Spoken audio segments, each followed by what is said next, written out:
안녕하세요. 네, 선제도에 사는 오충룡이라고 합니다. 이 자리에 서게 된 것을 무한한 영광으로 생각합니다. 저는 1952년 1월 14일생으로 인천 앞에 있는 조그만 섬 무의도라는 곳에 태어났습니다. 그래가지고 3살인가 4살 때 부모님과 함께 인천으로 정착을 해가지고 그 당시 유년기 시절은 상당히 부유하게 남들이 부러워하는 생활을 했습니다.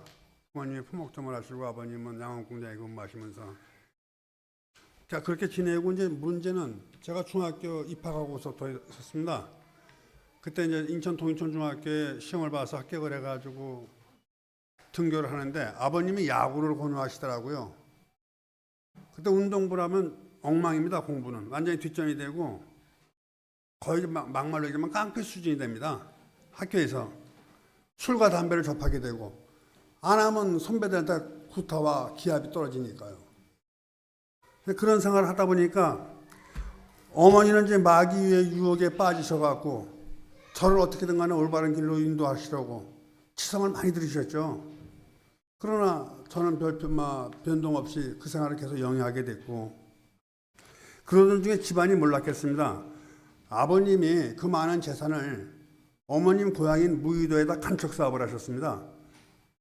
8년 동안 순수한 사람의 힘과 소달구제 힘으로만 제방도 2번씩 무너져가면서 그 완공을 시켰는데 딱 짓고 보니까 염분으로 인해서 농사를 질 수가 없다고 판단이 됐어요. 대하양식장을 했다 그것도 안 되고 그래서 그 당시에 무의도 해수욕장이라는 걸 했습니다. 그런데 피서철에 맞아서 섬을 찾은 사람들이 자연적인 바닷가를 찾지 그 인공 풀장을 오겠습니까? 파산 직전까지 가다가 71년도에 그 실미도 사건이 터졌습니다. 결국은 모든 걸 파산하고 아버님은 두 손 들고 외삼촌한테 다 떠맡겨버리고 서울로 올라오셔서 이제 그 신평화시장에서 의류 판매점을 시작했습니다. 그때 보세가 한참 날뛸 때입니다. 그 나이 드신 분은 아실 거예요. 보세 옷이 어떤 건지. 젊은 분들은 잘 모르실 거고 구제 옷입니다. 막말로 얘기하면 미국서 넘어온 구제 옷. 한참 유행했습니다. 그걸 시작했는데 저하고 부모님의 의견이 맞지 않아가지고 나는 신세대 생각이고 아버님은 노인 생각이니까 갈등으로 가출하게 되고 애들 엄마를 만나서 일남일녀를 두게 됐습니다. 그리고 이제 73년 10월에 이제 군을 입대해서 구사단 근무를 수색돼서 근무하는데 도중에 수색돼서 1삼종이라는 직책을 했습니다. 군대 갔다 온 사람은 아실 겁니다. 더군다나 우리 구사단 수색 때는 또 월남에서 돌아와가지고 물자와 장비가 풍부했습니다. 월남 갔다 온 선배들은 매일 나가서 그 장비 팔아서 술 먹고 애들 패고 먹거리는 풍부하고 그러다 보니까 쌀과 기름이 남아 돌아요. 그걸 이제 비밀리에 처분해가지고 부대 중대장한테 상납해야 되고 간부들 생활을 보조해줘야 됩니다. 그런 생활을 하다 이제 하극상이 벌어져가지고 잘못하면 남한산 생활을 가게 됐어요. 제가. 근데 부대장이 권유를 하더라고요. 장기 복무를 지원해라. 그럼 남한산 가는 걸 빼게 해주겠다. 그래서 장기 복무를 지원했습니다. 그래가지고 이제 장기 근무하다가 중사 진급을 위해서 이제 하사관학교에 입교해서 2등으로 제가 졸업을 하고 중사기급장을 달고 부대를 복귀하니까 부대장이 소개장을 하나 써주면서 전출을 권유하더라고요. 그게 송탄이었습니다. K-55 비행장에 있는. 부대장이 제 소개장을 보더니 저한테 또 주시는 업무가 예민 업무입니다. 예민 업무는 뭐냐면 예비군하고 방위병하고 실험미필자, 예비군 중대장도 제가 선출할 수 있었고 그러한 직책에 근무하다 결국은 8년 동안의 군대 생활을 접고 제대하고서 송탄에다 저는 이제 상설 화랑입니다. 돈 받고 전시하는 화랑. 별거 다 했죠. 송탄시에서 주차하는 1회부터 문화, 테라늄, 분재, 수소 안 해본 게 없습니다. 그래서 커피숍을 운영하고 저는 칠성에서 제일 크다고 하는 칠성 나이트클럽의 지배인으로 근무를 하게 됐습니다. 그러다 이제 살인사건과 폭력사건에 휘말려가지고 직장을 그만두게 되고 결국은 저는 무혐의로 나왔지만 그 당시 이제 애들 엄마가 애들 1학년짜리 3학년짜리를 놔두고 가출해버렸어요. 그러니까 커피숍을 누가 관리해줄 사람이 없었지 않습니까? 저는 조사받으러 왔다 갔다 하다 보니까 그 당시는 전부 손불제였습니다. 미리 다 돈을 줘야만 애들이 와서 근무합니다. 관리하는 사람이 없으니까 2, 3일 근무마다 다 도망가고 이거 몇 번 하다 보니까 결국은 폐업이 되고 파산이 됐습니다. 그래가지고 어쩔 수 없이 애들을 데리고 서울 봉천동 셋째, 미국 먼저 번에 왔던 미국서 온 동생 집으로 합류하게 됐습니다. 근데 부모님이 그 셋째 제주 씨가 공무원 생활을 하다 보니까 애들을 돌볼 수가 없어서 손주들을 돌보고 있었어요. 그러면서 제주 씨의 권유로 노량진 모임에 부모님이 참석을 하시게 됐어요. 고향분인 차갑술 형제하고 저 이모부이시는 지복형 형제님이 거기 계십니다. 그래서 제가 이제 봉천동에 합류를 하니까 매주 이제 저를 데리고 어머님은 이제 모임에 참석을 하시게 되는 거죠. 근데 나는 요 핑계 저 핑계 대면서 빠지다가도 어쩔 수 없이 끌려다니게 되고 그러면서 성경 말씀을 접하게 됐습니다.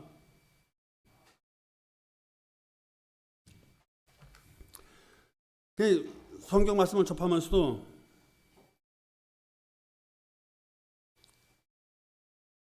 (16절) (17절) 말씀이 머리를 갸우뚱합니다.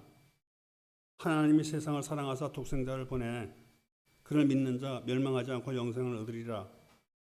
주님을 보내신 것은 세상을 심판하려 하심이 아니라 그로 말미암아 그의 보혈로 세상을 구원하려 하심이라 하는 말에 주님이 죽어가면서 의구심을 갖게 됐습니다. 과연 다른 사람은 죄를 위해서 그 엄청난 고통과 죽임을 누가 할 수 있을까 하는 생각. 그러다 이제 인천으로 이주하게 되고 부모님이 미국으로 이민을 떠나셨습니다. 88년도. 저는 다시 서울로 가서 재혼했는데 그 당시에 이제 애들 엄마가 나와서 나타나가지고 애들을 데리고 가왔습니다. 그래서 저는 다시 인천 연수동으로 와서 저는 직장을 다니고 재혼을 한 부인은 가게를 운영 중에 암이 발병돼서요. 그때 젊은 나이입니다. 41살에. 저랑 9년 차이가 났었습니다. 그때 이제 현대에서 산타모라는 차가 새로 출시했는데 이제 그걸 빼가지고 말기라 수술은 불가능하답니다. 그래서 죽음을 앞두고 이별 여행을 한 40일 다녔습니다. 천국으로. 그러다가 2001년 1월 22일 날 구정 3일 전에 세상을 떠났습니다. 근데 우리 한국 사람 문화가 그렇지 않습니까? 구정을 앞두고 잔치 준비나 귀향하는데 상갓집은 절대 안 가지 않습니까? 상당히 쓸쓸한 장례가 됐죠. 더군다나 3일장을 치르게 되면 구정날 나가야 되니까 2일장을 치르게 됐어요. 그렇게 보내고 이제 저는 일식집하고 설렁탕집을 운영하게 됐습니다. 연수동에서. 근데 계속된 방황으로 그나마 그것도 파산이 돼버리고 미국으로 도망가다시피 98년도에 1월 달에 미국으로 도망가다시피 해서 미국의 LA 후버 팔가야라는 동네에서 친구가 운영하는 횟집에서 근무를 하게 됐습니다. 근데 거기는 반문화가 없어요. 택시를 대절해서 한국인이 운영하는 가게에 가서 먹든가 놀다가 와야 됩니다. 절대 막 걸어다니지는 못합니다. 그만큼 무섭습니다. 그래서 결국은 적응을 못하고 이제 부모님 말들을 부딪히고서 서울로 올라왔습니다. 귀국했습니다. 그래서 서울에서 택시 생활하면서 이제 캠핑카를 제작해가지고 한 4, 5년 동안 전국을 집생활했습니다. 내가 살 데를 찾아가지고 바다를 좋아하다 보니까 해안가를 찾아 헤맸죠. 특히 전라도 땅을 많이 헤맸습니다. 왜냐하면 전라도 그 간만의 차로 먹거리가 풍부했기 때문에. 그러다 이제 허영재 형제님의 그 동생인 완도까지 소개를 받고 거기 가서까지 일주를 하고 결국 영흥도에 도착했습니다. 그때부터 이제 부모님 대신 부모님이 매년 나오셔서 절을 하시는데 이제 그땐 아버님이 그 중에 돌아가셨거든요. 셋째가 1년에 한두 번씩 나와요. 먼저 번에 왔던 미국에서 있는 동생이요. 그때마다 저를 각종 모임에 참석해 끌고 다니더라고요. 그러니까 어쩔 수 없이 나도 부정도 아니고 긍정도 아닌 상태였기 때문에 성경 말씀에 그냥 또 백수이고 할 일도 없다 보니까 쫓아다니게 됐습니다. 같이. 근데 그 지방을 많이 다니는데 어딘지 기억이 안 나는데 그중 한 군데 한 번에 허영재님께서 저한테 요한복음 3장 16절 말씀을 인정하느냐고 물어봐요. 확신하느냐고. 저도 모르게 확신한다고 대답을 했습니다. 그 죄의식이 지금까지도 머릿속에 맴돕니다. 밑도 끝도 없이 그냥 확신합니다 대답을 했으니까요. 그 죄의식으로. 그냥 이제 결정적인 신앙생활 하게 된 거는 올 3월 6일 날 미국에서 문자가 왔어요. 셋째한테. 형 한 일주일간 여행이나 합시다. 맛있는 거 먹고. 그래가지고 8일날 귀국을 했어요. 그래서 9일날 새벽에 차를 갖고서 출발했는데 대전으로 가더라고요. 대전 원천도 있고 뭐 갈 데가 있나 보다 생각을 했어요. 도착지가 대전 중국 모임이에요. 이게 뭐냐 했더니 형 오늘 주말인데 우리 주님 모임에 참석했다 갑시다. 그럼 인정할 수밖에요. 그래. 끝내고 저녁 때 이제 태안으로 출발해요. 그러니까 저는 속으로 태안이면 관광지 아니겠습니까? 그래서 내가 어이구 이제 여행을 제대로 하나 보다 이렇게 생각을 했죠. 태안 청포대해수욕장 그 숲속 야영장이라는 숙소를 들어갔다 나오더니 다시 태안 읍내로 가요. 그래서 이질직고를 하는 거예요. 형 사실은요 전도 집회 4박 5일인데 형 때문에 미국에서 나왔어. 내가 뭐라고 대답을 합니까 거기서? 하도 어이가 없더라고요. 이렇게 화를 내니까 형 나의 얼굴을 봐서 하루만 한번 참석했다가 도저히 못 견디겠으면 가세요 그러는 거예요. 그래서 하루를 참석하게 돼가지고 같이 형제자매님들하고 생활하고 저녁 때 내일은 가야지 하고 취침하려고 들었는데 도저히 잠이 안 와요. 이상하게 뒤척여요. 그래서 결국 바깥에 나서 가만히 제 자신을 생각했습니다. 참 한심하고 무능하더라고요. 내가 왜 살았는가 생각. 동생이 저렇게 나를 빛 가운데로 나오게 하려고 저렇게 애쓰는데 호응도 못하고. 그래서 결국 그래 한번 동생을 믿고 이 모임을 4박 5일 동안 한번 지내보자 결심하게 됐습니다. 그래서 지내는데 형제자매님들이 그 봉사활동이라든가 그 힘든 생활 속에서도 얼굴들이 전부 웃음과 기쁨으로 행복해 보여요. 그 모든 분들이. 그 나도 덩달아 기뻐지더라고요. 좋아지고. 그 모습에 참 그 사람 우습더라고요. 그러면 근데 그 중에 그러다 성경 말씀을 보다 보니까 고린도전서 13장 10절에 온전한 것이 올 때에는 부분적으로 하던 것이 폐하리라. 꼭 날 두고 하시는 말씀 같아요. 주님이. 그리고 고개를 가우뚱거리다가 요한복음 3장 16절 17절 생각을 다시 했습니다. 과연 짐승만도 못한 나 같은 놈의 죄를 사하려고 죽을까? 고통과 그 엄청난 고통과 죽음을 당하실까? 그래 신이신 주님 아니시면 안 될 거다. 그런 생각까지 이르게 됐습니다. 그리고 이제 25절에 여호와께서 이르시되 나는 부활이요 생명이니 나를 믿는 자는 살면서 나를 믿는 자는 살겠고 살면서 믿는 자는 영원히 살리라는 말씀이 가슴에 와닿았습니다. 그래서 확신을 했습니다. 그 당시에. 그래 믿어보자. 의구심을 떨쳐버리고 찬송과의 그 마음의 의심을 깨치고라는 듯이 그래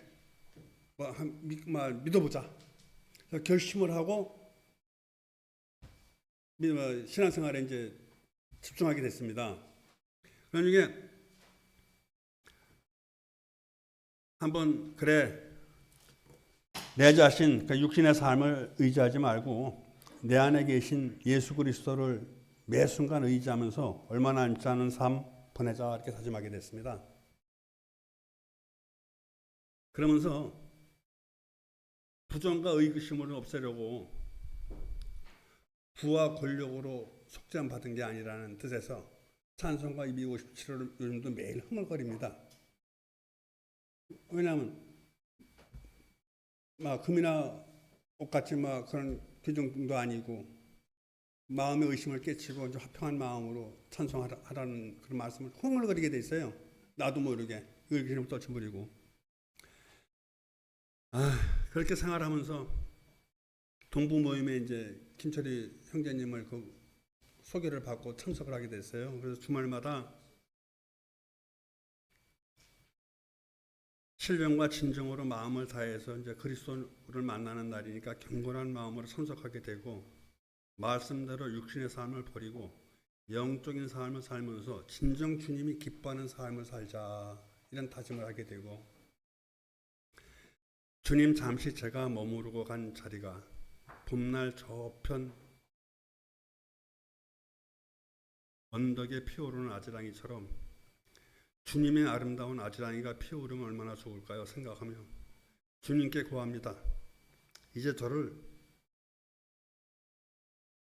주님의 종으로 택하여 주시옵고 그리하여 내 영혼을 드리는 삶이 되게 해주셔서 아멘. 그리고 이 자리를 빌어서 매주 목요일마다 교제를 위해서 먼 영흥도까지 오시는 이상민 형제님, 이명순 자매님, 김남숙 자매님과 평촌 모임에 계시는 신광석 자매님께 감사하며 주님의 은혜가 항상 함께하기를 기도하겠습니다. 그 오실 때마다 각종 밑반찬이고 양념이고 해오시는데 식탁이 넘쳐나요. 죄송합니다. 이만입니다.